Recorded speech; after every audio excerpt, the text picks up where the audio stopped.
Hi there, my name is David Elaine. I'll cut to the chase. I used to be a member of the paramilitary super team, the X-Men. Sort of. Now, how is that possible, right? The X-Men are fictional characters. And that's still true. Where you're from, the X-Men are entirely a work of fiction. I'm from somewhere else. I'll explain where that is in a second. First of all, I imagine a lot of you have never heard of an X-Man named David Elaine, which, fair enough. My code name was Prodigy. I'm a telepath, but there's a good chance that that's still not ringing any bells, and that's okay. I'm in some X-Men and some Young Avengers comics, but I was never in any movies or cartoons or video games or anything like that. I had a HeroClix minifigure. I don't think they make those anymore. But that's it. There's also an entirely different superhero named Prodigy, but no one's really heard of him either, and we don't really operate in the same circle, so that's yet to cause any confusion. He is in more stuff than me. I'm not really well known outside of hardcore X-Men and Young Avengers fan circles, and if you already know who I am, that's great. This will make a ton of sense to you. There's more than one universe, as a lot of comics people know, and as a lot of science people may suspect. I just happen to be from one of the many universes where the X-Men are real, and so are a lot of other people that you'd be familiar with if you're into the comics under the Marvel banner. Here where I'm from, we've got a whole database for known universes, and you guys are from a universe with the designated number 1218. I'm from a universe called 90106, but all that's pretty meaningless to you, I'm sure.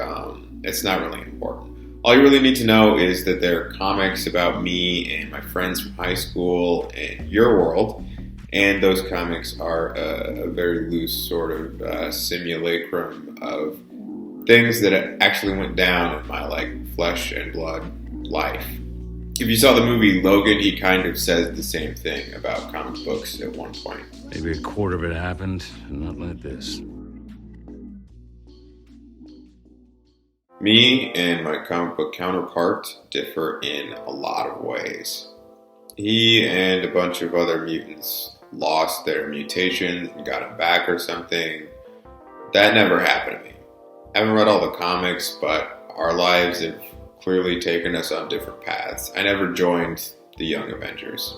I don't even know if you could fully call me an X-Man. Also, I'm in my 30s. I grew a beard. I need a haircut. I mean, he's a comic book character, so he's going to be 19 and perfect looking forever. My life went on and got weird and stuff. I mean, I mentioned I was a telepath, right? So that doesn't really do it justice. My telepathy is involuntary. I read minds without really trying to. This was something that I worked on controlling more during my time at the Xavier Institute for the Gifted. And to be clear, not every mutant kid gets to go to that school or a school like it. I was really lucky. I had a pair of these clout goggles that I wore to help me with controlling my telepathy, but eventually they just made me these lenses that I could just stick on any pair of glasses. Comic me still wears the goggles, which I get. He has to stand out. I'm a pretty boring looking guy. After I did stop being 19, I stayed at the Xavier Institute for a while. There's a bunch of telepaths there, so they didn't really need me.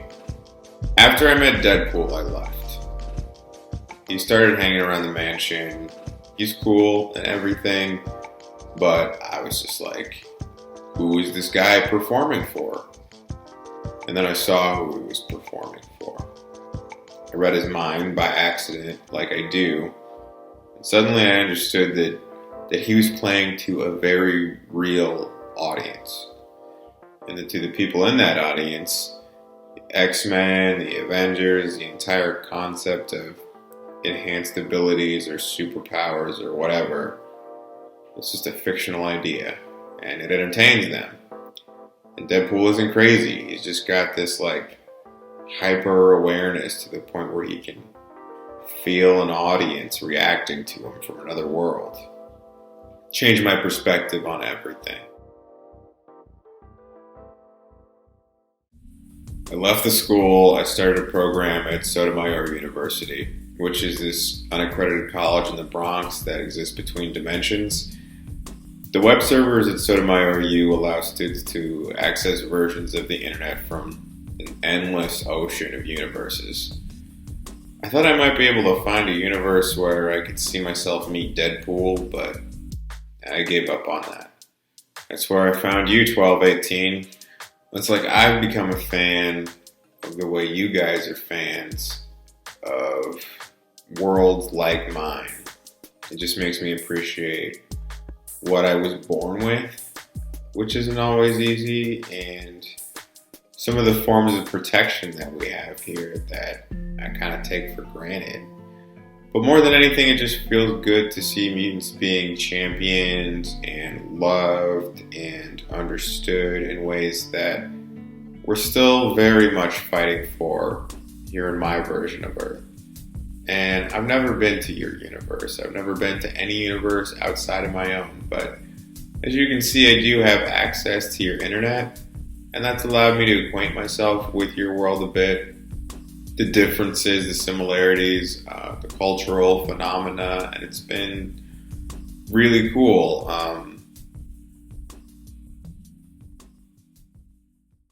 I've seen all the X-Men movies now. That was a trip. I mean, they were mostly pretty entertaining, but some of it was totally ridiculous, like that first Wolverine solo thing.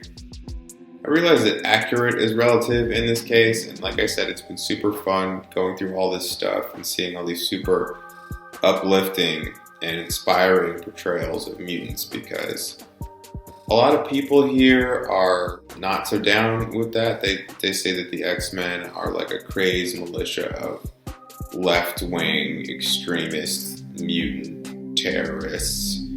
And it's ironic that Fox made you guys' X-Men movies, because Fox News notoriously hates mutants. I mean, the X-Men were formed in the Civil Rights era, so we took inspiration from a lot of black leaders at the time, like MLK, Angela Davis, Malcolm X, Stokely Carmichael, Bayard Rustin. Charles Xavier was known to associate with all of those people.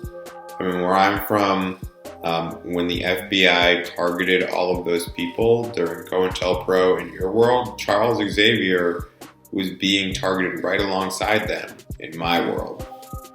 So when I saw X-Men First Class, I was a little bit insulted. I mean, it's a pretty okay action movie, but, it's also an X-Men story set in 1962. And there are two black mutants in it, and they get written out of the story in the same scene. If anything, it's worse that mutants aren't real where you're from, because the civil rights movement still happened. But X-Men First Class borrows from the civil rights movement. Each of us will face a choice. The enslaved. And then just marginalizes the only minorities in the movie. To me, that's just kind of a betrayal of everything the X-Men are supposed to stand for. Have you even begun to think what a slippery slope you're on? I've seen the Disney Marvel movies too, the MCU movies. They're pretty good. I mean, in my universe, those movies would be outright propaganda, but, I can enjoy them just for fun. There's no mutants in them, which is weird, because we're just intellectual property over there. I mean, that's wild. Like, it was hard not to be offended by a lot of this stuff at first. I had to keep reminding myself that things are just different over there. That's why that First Class thing, stood out to me. But we, the entire mutant species, just got bought by Disney, right? That's insane. Think about that. A species of people we're made up. Okay, now for proof that I'm a telepath. And I wrestled with if I should do this or not, because my abilities are not a parlor trick, and that's something that they really hammer home at the Xavier Institute. But I feel like I gotta give you something a little more concrete to make you consider that I might be telling the truth.